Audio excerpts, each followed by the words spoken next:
یہ کراچی سے ابھی انہوں نے مجھے ایک فیکس دی ہے، پہلے بھی ان کی طرف سے ایک دو فیکس آئی تھیں جی، خالق نام ہے ان کا. جی. یہ کہتے ہیں کہ کیا بیعت کرنا جو ہے وہ پریکٹیکلی ضروری ہے یا صرف دل میں انسان ایمان لائے تو وہی کافی ہوتا ہے؟ جی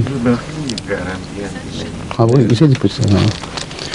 ان کا ایسے روزانہ مجھے پیغام مل رہے ہیں، فیکسز میں بھی، خطوں میں بھی، کثرت کے ساتھ جو سننے والے یا دیکھنے والے غیر احمدی دوست ہیں، اور ان میں دوسرے مذاہب کے دوست بھی شامل ہیں اور سب دنیا کے دوست شامل ہیں، انگلستان بھی، یورپ کے ملک سے بھی، انڈیا سے، ہندوستان سے بھی، امریکہ سے بھی. کوئی نہ کوئی خط ضرور ملتا ہے کہ ہم نے ٹیلی ویژن دیکھا، ہمیں بہت پسند آیا اور اس میں سچائی دکھائی دیتی ہے، ہم آپ کی جماعت میں داخل ہونا چاہتے ہیں، ہمارا یہ پتہ ہے، ہمیں اس پتے پر لٹریچر بھی بھجوائیں وغیرہ وغیرہ. تو یہ ایک بہت ہی پیارا پھل آسمان سے اتر رہا ہے، اور میں امید رکھتا ہوں کہ وقت گزرنے سے یہ پھل بہت سے ایسے ہیں جو ابھی پکنے میں وقت لیتے ہیں، جب وہ پک جائیں گے تو انشاءاللہ جھولیاں بھر بھر کے ہمیں ایسی خوشیوں کے پیغام ملا کریں گے.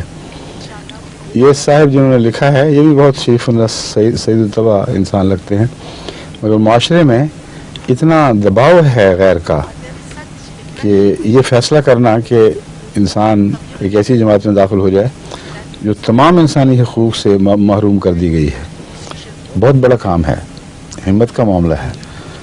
تو اصل تو بات یہ ہے کہ ہر صداقت کو قبول کرنے کے لیے کچھ ادنا معیار ہوتے ہیں، کچھ اعلیٰ معیار ہوتے ہیں. ادنا معیار یہ ہے کہ دل میں انسان اسے قبول کر لے، لیکن اس مقام پر ٹھہرا رہنا خطرناک ہے. دل سے قبول کرو تو پھر دعا کرو اللہ تعالیٰ توفیق بخشے. سب دنیا جو قربانیوں میں حصہ لے رہی ہے تو صداقت کا یہ تو اصل پھل ہے. اگر آپ صداقت قبول کریں اور پھل سے محروم رہیں تو کیا فائدہ؟ کسی محبوب کی خاطر انسان کوئی تکلیف اٹھاتا ہے تو محبوب کی نظر میں زیادہ پیارا ہوتا چلا جاتا ہے. بس یہ قربانیاں جو ہیں یہ اللہ کے قرب کا ذریعہ بنتی ہیں، اس لیے ان سے گھبرانا نہیں چاہیے.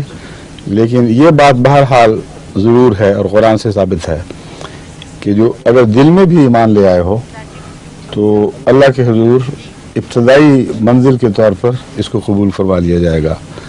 وہ دلوں پر نظر رکھتا ہے اور جانتا ہے کسی کو کیا مجبوری ہے. یہ